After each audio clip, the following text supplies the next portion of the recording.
Hello tout le monde, j'espère que vous allez bien. Petit débrief de ma semaine, ça vous plaît pas mal depuis quelques semaines, donc je continue.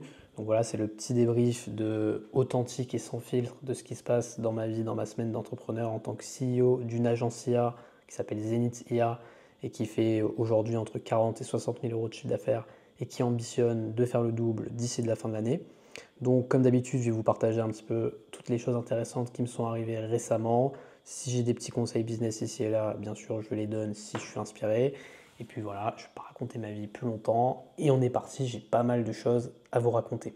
Donc là, ce que je vais faire dans ce petit débrief, c'est que je vais faire 2 semaines en même temps. Parce que j'ai pas eu le temps de faire le débrief la semaine dernière, j'avais beaucoup trop de choses à faire.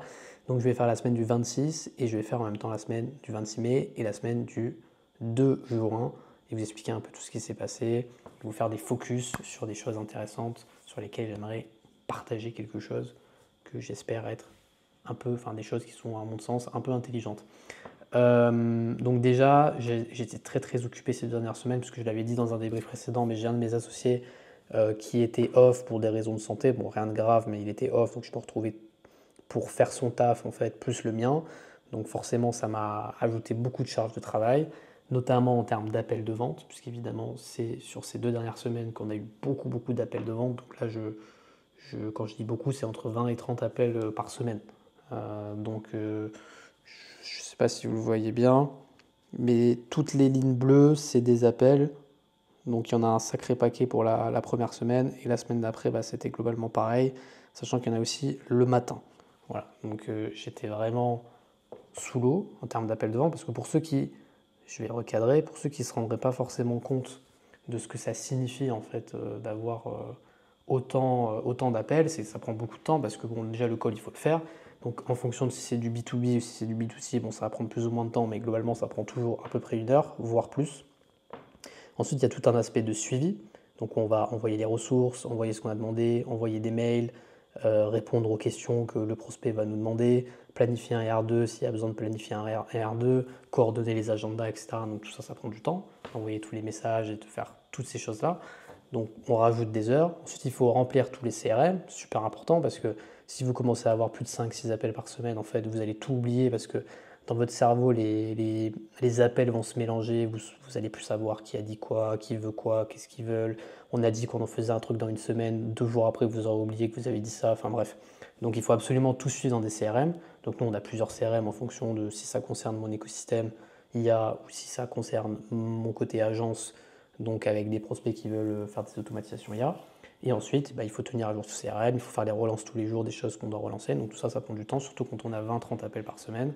Bah, il faut remplir le CRM en conséquence. Et ensuite, il y a tout un tas d'actions donc, qui s'enchaînent vis-à-vis de ça. Donc ça prend beaucoup de temps. Et puis après, il y a toutes les relances du coup que je viens de mentionner. Donc j'avais entre 5 et 8 appels par jour. Comme j'avais expliqué dans mon dernier débrief, j'ai essayé de les paquer le plus possible, soit l'après-midi. Pour la deuxième semaine, j'en ai aussi pris le matin parce que sinon j'avais plus de créneaux dispo et donc je cramais des leads. Donc j'ai assumé de faire 8 appels par jour. Faut les tenir, hein, je vous le dis, mais bon, j'avais pas trop le choix. Et donc voilà, j'essayais de m'arranger pour paquer un peu les choses, pour avoir des longues périodes de taf autres que les appels pour avancer sur le reste. Mais voilà, c'était quand même un peu chaud. Et voilà, je ne vais pas vous mentir, j'ai pas envie de faire ça non plus toutes les semaines, faire 8 appels par jour toutes les semaines, parce que c'est quand même énorme. Et ce qu'il faut comprendre, c'est qu'en plus, tout ce travail que je fais en ce moment, il n'est pas tout de suite récompensé, surtout sur la partie B2B, parce que, en fait, ce qui se passe, c'est que quand tu fais les efforts à un instant T, c'est souvent 2 semaines, 3 semaines, un mois après, voire 2 mois après, que ces efforts vont être récompensés. Donc, en fait, tout ce que j'ai fait là, tous les efforts que j'ai fait, je vais en avoir beaucoup de fruits dans un mois et demi, surtout sur les aspects B2B.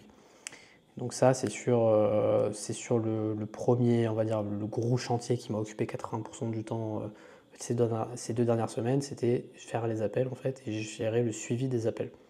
Alors après, je voulais vous parler d'un R2, donc sur du B2B, donc sur une entreprise, qui était assez intéressant parce que ça ne s'est pas passé comme d'habitude, on va dire.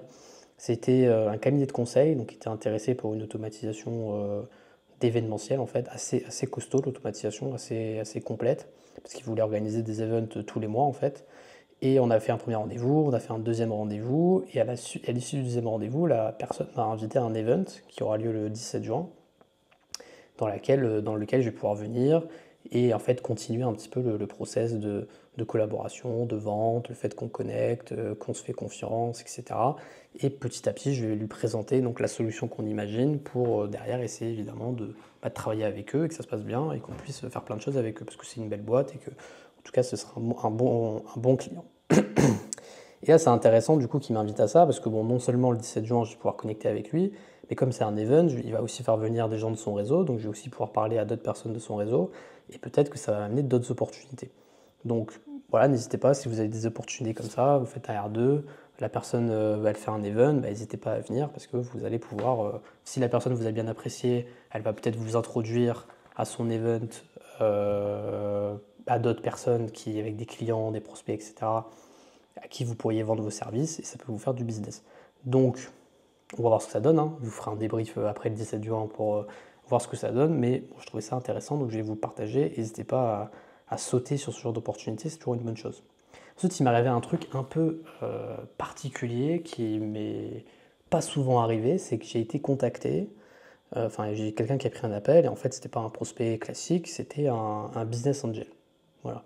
Donc, c'était une personne qui avait plus de 80 ans, beaucoup d'expérience, qui avait travaillé dans plein de choses différentes, qui continue à travailler par passion en fait, et qui voilà, qui a vu mon contenu, qui m'a vu sur YouTube, qui a vu des conférences que j'ai données, et qui du coup est business angel depuis plus de 20 ans, qui a voilà tout un, je sais pas exactement ce qu'ils font en détail, mais bon, j'imagine qu'ils peuvent investir, accompagner dans le développement de start-up, etc. Et bon, moi, de base, j'avais déjà été contacté sur LinkedIn par des gens qui m'envoyaient juste des messages. Bon, je répondais pas trop parce que j'avais pas trop le temps et que la plupart, en fait, voulaient que je lève des fonds pour ensuite prendre évidemment les parts de la boîte ou la commission sur la levée de fonds qui m'ont aidé à faire. Donc là, c'était un peu différent la façon dont il est approché, dont il est venu.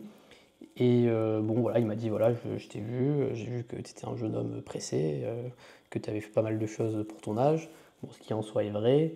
Bon, après, évidemment, il va me flatter parce que voilà, c'est un bon vendeur, donc il va forcément essayer de me flatter. Mais bon, après, nous, lui, il n'a pas non plus intérêt à miser sur des personnes dont il ne croit pas.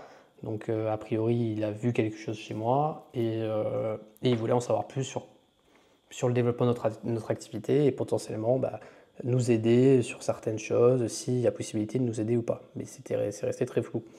Donc bon, j'ai laissé la porte ouverte pour discuter avec lui. Et là, je vous spoil un peu du coup sur la semaine qui arrivait après. Mais on a refait un appel, etc.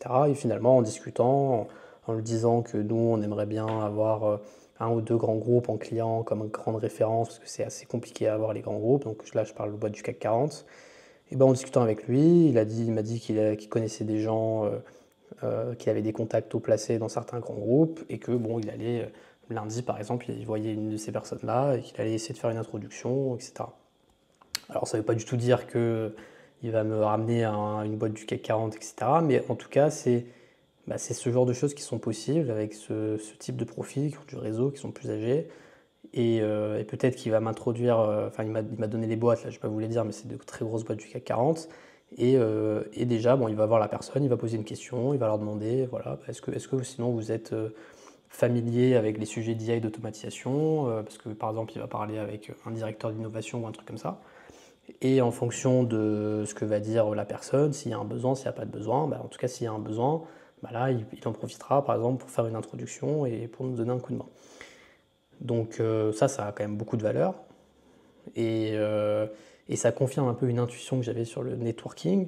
Donc bon, là comme j'ai dit, ça ne veut pas dire du tout que ça va se faire et qu'on va choper une boîte du CAC 40 comme ça, même si c'est possible, c'est pas impossible, voilà, on verra ce que ça donne.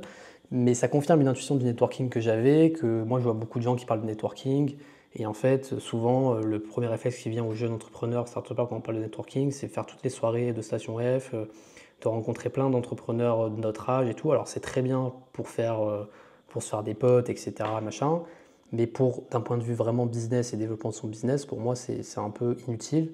C'est un peu de la procrastination active. À mon avis, quand on fait du networking, il faut plutôt aller viser des personnes âgées.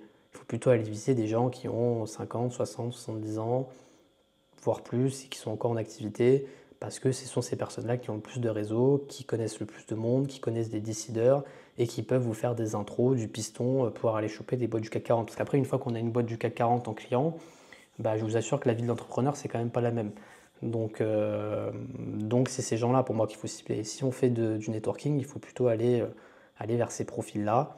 Et ça me donne des idées du coup pour l'année prochaine, enfin pour les prochains mois, d'aller à des soirées où je sais qu'il y a des profils plus âgés, etc. Et de parler de ce que je fais, de ma boîte, de nos résultats.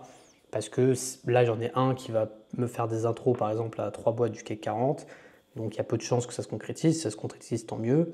Mais si je commence à avoir une deuxième personne dans mon réseau, une troisième personne, une quatrième personne, une cinquième personne, qui à chaque fois me recommande à une grosse boîte parce qu'il a un contact différent, etc., bah, au bout d'un moment, c'est sûr que ça va passer.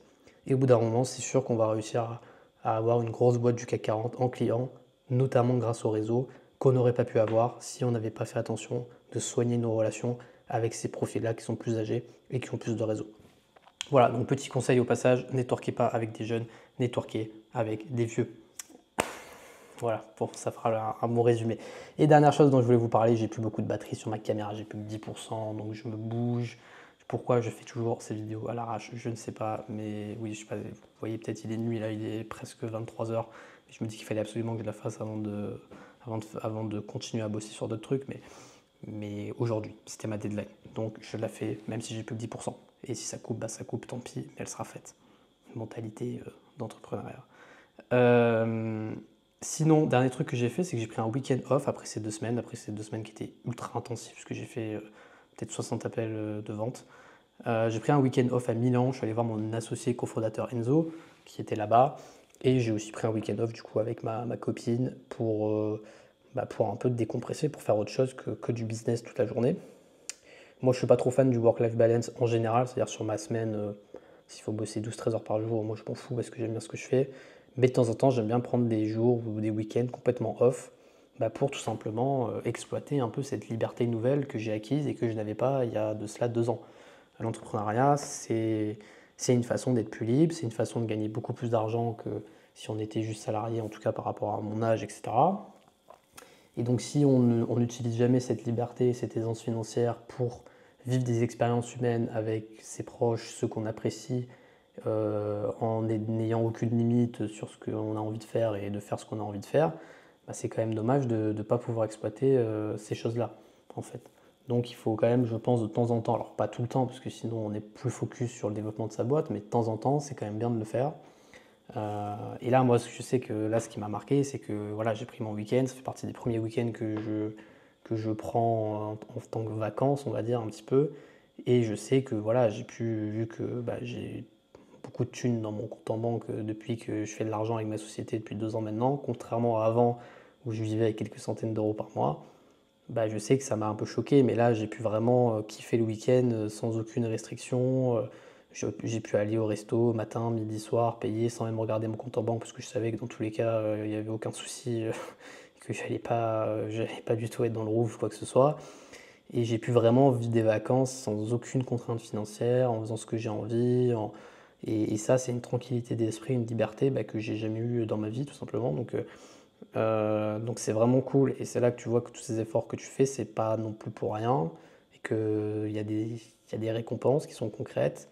Et que l'argent, tout comme d'habitude, n'est qu'un moyen pour vivre ce genre d'expérience. Mais le fait de l'avoir, bah, ça change quand même l'expérience. Donc voilà, c'était sympa. J'ai un peu décompressé là pendant 2 jours, puis après là j'ai rattaqué à fond à partir de lundi. Mais voilà, petit rappel quoi, que c'est bien de charbonner 70 heures par jour, mais c'est aussi bien de pouvoir profiter de tout ce qu'on a construit, qui est relativement rare pour quand on a seulement 23 ans comme moi, et de pouvoir tout simplement utiliser et exploiter cette liberté nouvelle que j'ai acquise grâce à l'entrepreneuriat et que j'aurais pas eu autrement. Voilà, donc c'est la fin de ce débrief. J'ai essayé de me bouger un peu le cul parce que j'ai plus que 7% de batterie. Et je vous souhaite une super soirée ou une super journée selon quand vous regardez cette vidéo. Et voilà, à plus et bon courage pour vos projets.